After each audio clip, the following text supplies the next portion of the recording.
عظم اللہ اجورنا و اجورکم بمصابنا بجعفر ابن محمد الصادق علیہ السلام وجعلنا وإياكم إن شاء الله من الطالبين بثأره مع ابنه الإمام المهدي من آل محمد عليهم السلام.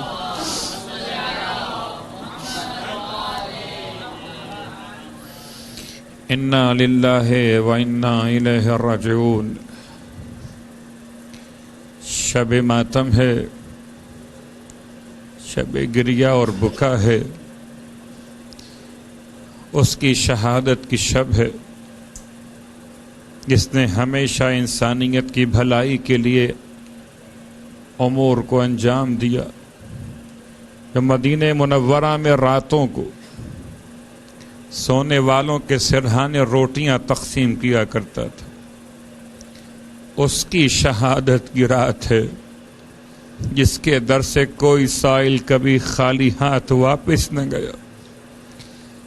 اس کی شہادت کی رات ہے جس نے ہر بے کس انسان کی فریاد رسی فرمائی. اس کی شہادت کی رات ہے جس نے شیعت کو جینے کا سلیقہ بتا دیا.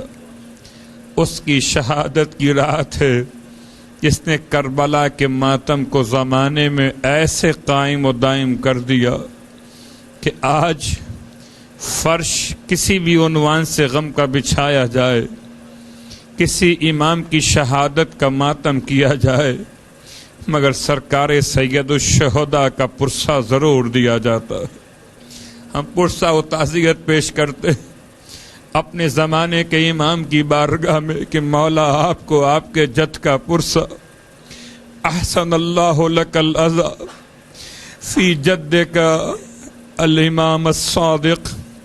مولا پرسہ پیش کرتے ہیں جناب شہزادی کونین کی بارگاہ میں امام کی شہادت کا پرسہ، رسول خدا کی بارگاہ میں امام کی شہادت کا پرسہ. یتیم ہو گیا اس موسی کاظم جیسے معصوم امام کی بارگاہ میں اس امام کی شہادت کا پرسہ جسے 65 برس کی عمر میں زہر کی شدت کے ساتھ شہید کیا گیا. اور کتنے دن مزید زندگی گزارتے میرے مولا.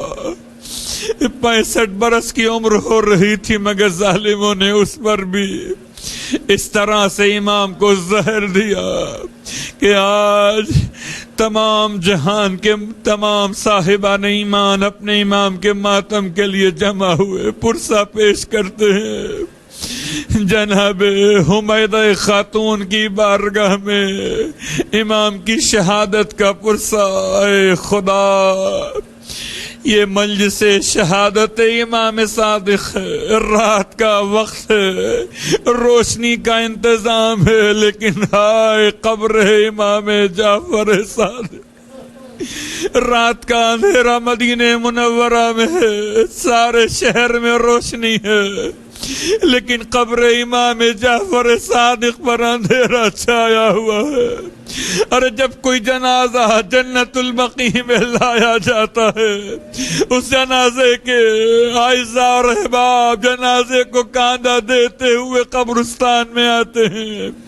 ارے چاہے قبرستان کے کھلنے کا وقت ہو کہ نہ ہو، مگر جنازے کے لیے کھولا جاتا ہے اور اس کے جنازے کے ساتھ ساتھ چلنے والے قبر کے پاس پہنچ جاتے ہیں. لیکن ہائے کوئی ماتم دار اگر قبر امام صادق پر جانا چاہے تو اسے دور سے روک دیا جاتا ہے، اور اگر آنکھوں سے آنسو بہا کے پرسہ پیش کرنا چاہے تو اس کی توہین کی جاتی ہے، اور اگر کتاب سے سلام پڑھنا چاہے تو کتابوں کو چھین لیا جاتا ہے. اے خدا، اب وہ دن دکھا کہ جب جنت البقیع میں مثل روز حشور 15 شوال 25 شوال کا ماتم برپا کیا جا سکے. اے خدا، تمام نظام ہائے ظلم و باطل کو نابود فرما دے. یقیناً شب شہادت کی مناسبت فضائل کا روز نہیں، مناقب کے بیان کی گنجائش نہیں، مگر سیرت امام کہ 65 برس کی عمر میں میرے مولا نے کتنے تحفے صاحبان ایمان کو عطا کیے، زندگی گزارنے کا کیسا سلیقہ دے کر گئے۔ خدا کا بڑا احسان ہے، شکر کے سجدے کیجئے کہ ہمارا ہر امام صادق ہے، اول امام سے لے کر آخر امام تک ہم کسی جھوٹے کے ماننے والے نہ کل کہے جاتے تھے اور نہ آج کہے جاتے ہیں۔ ہم ہمیشہ صاحبان تقوی، صاحبان کردار کے ماننے والے کل بھی کہے جاتے تھے اور آج بھی کہے جاتے ہیں۔ اے خدا، اس شرف کو وقت موت بھی باقی رکھنا، ہمیں ہمارے زمانے کے امام کی معرفت نصیب فرما دینا۔ اے خدا، روز قیامت امام جعفر صادق علیہ السلام کی شفاعت نصیب فرما دینا۔ عزیزان گرامی قدر، کاش کہ مدینہ منورہ ہوتا، ہم اپنے مولا کے در پر حاضر ہوتے، یا وہ زمانہ ہوتا جبکہ مولا کی وصیتیں پوچھی جا رہی تھیں، یا مولا کی وصیت جناب حمیدہ خاتون کی زبان مقدس سے بیان کی جا رہی تھی۔ بی بی روتی جاتی تھی اور بیان کرتی جاتی تھی امام کی شہادت کے احوال کو۔ اے خدا، اس وقت ہوتے امام کے جنازے میں شریک ہوتے، سر و سینہ پیٹتے ہوئے جنت البقیع میں جاتے۔